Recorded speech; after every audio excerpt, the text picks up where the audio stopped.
ایک نے عرض کی حضور آزان ہو رہی ہو تو کیا کروں؟ حضور نے فرمایا آزان کے کلمات کا جواب دے اور پھر اپنے نبی پہ درود و سلام پڑھ۔ رسول اللہ صلی اللہ علیہ وسلم گھر میں غربت بڑی ہے، حضور نے فرمایا جب بھی گھر جا نا 3 دفعہ سورہ اخلاص پڑھ اور اپنے گھر والوں کو سلام کہہ، اللہ تیری غربتیں دور کر دے گا۔ عرض کی یا رسول اللہ صلی اللہ علیہ وسلم چھوٹی سی فیملی ہے، کئی دفعہ گھر میں کوئی بھی نہیں ہوتا، پھر کیا کروں؟ آپ نے کہا ہے گھر والوں کو سلام کہنا ہے، سورہ اخلاص پڑھنی ہے۔ تو حضور نے فرمایا جب گھر میں کوئی نہ ہو تو سورہ اخلاص پڑھنا اور اپنے نبی پہ درود و سلام پڑھنا۔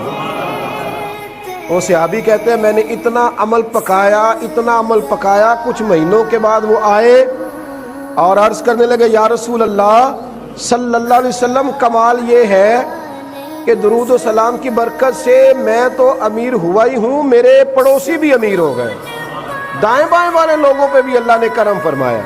درود شریف ایک ایسا وظیفہ ہے۔